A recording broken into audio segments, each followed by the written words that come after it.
Can you even imagine the headlines? The sheer audacity? A player trade between the Montreal Canadiens and the Boston Bruins? For decades, it's been the unwritten rule, a sacred pact of animosity.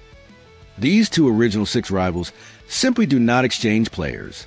It's a line in the sand, etched in blood, sweat, and countless playoff battles.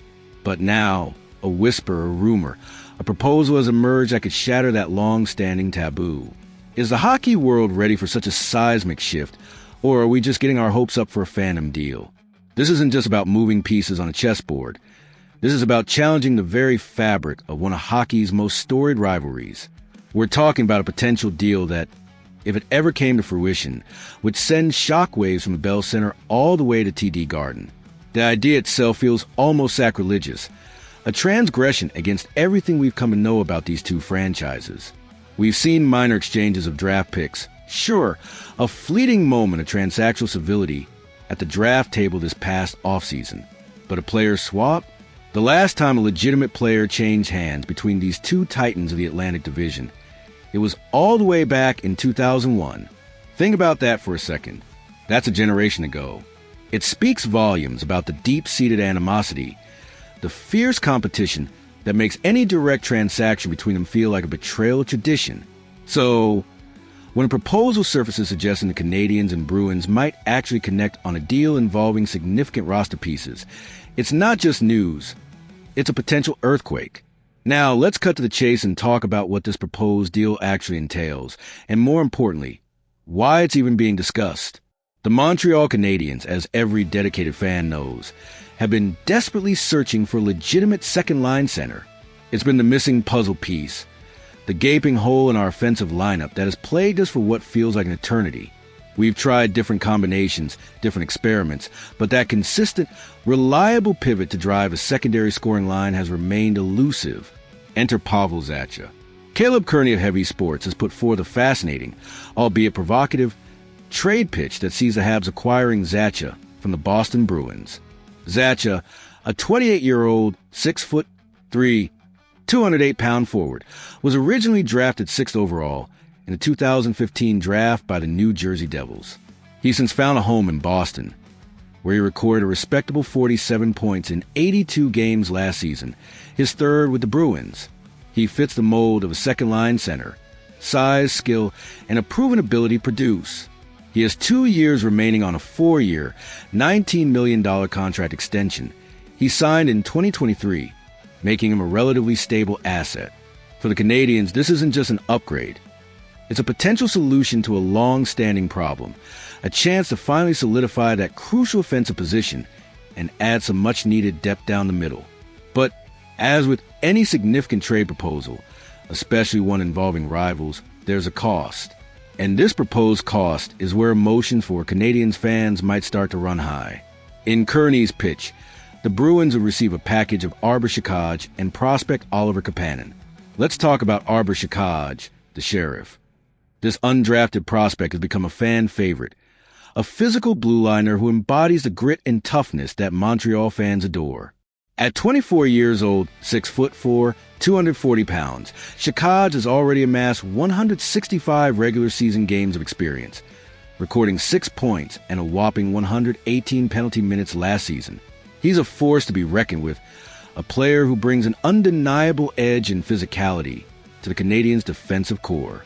He's also entering the final season of a 2-year, $2.6 million extension signed in 2024, meaning he'd be due for a new contract relatively soon.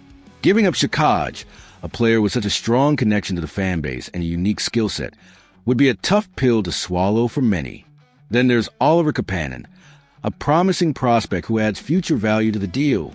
So, the question becomes, is Pavel Zacha, a potential second-line center, worth sacrificing a fan favorite, physical defenseman, and a solid prospect? It's a tough calculus, balancing immediate need against future potential and emotional attachment. However, before we get too carried away with the pros and cons of the specific package, we need to address the elephant in the room. Is Pavel Zacha even truly available? This is where the narrative takes a crucial turn. While the initial report from Heavy Sports suggests Boston might be willing to move Zacha, A counter report from Jimmy Murphy of RG Media casts significant doubt on that premise. Murphy's sources indicate that while the Canadiens have indeed reached out to express interest in Zacha, which in itself is a fascinating development, the Bruins are not looking to move him at this point in time. This is a critical distinction. It means that while the Habs are clearly on the hunt for a center and Zacha fits the bill, Boston isn't actively shopping him around. The Bruins, according to Murphy's source, are in an evaluation period. Their performance through the first few months of the upcoming season will be the ultimate decider in the future of Zacha and several other veteran players on their roster. Was last season just a down year for Boston or a sign of things to come? That's what their front office is trying to figure out, and until they have a clearer picture. It seems Zacha isn't going anywhere. So, what does this all mean for the Montreal Canadiens and their ongoing quest for a second-line center? It means that while the idea of acquiring Pavel Zacha is tantalizing, it remains, for now, a speculative possibility rather than an imminent reality.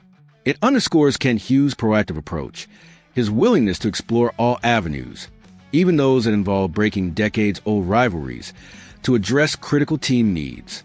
The fact that the Canadiens have even inquired about Zacha speaks volumes about their determination. It also highlights the fluidity of the NHL trade market, where even the most deeply entrenched rivalries can, at least hypothetically, be set aside for the right strategic move. For the Bruins, their internal assessment will dictate much of their future, and until that assessment is complete, Zacha's status remains in limbo.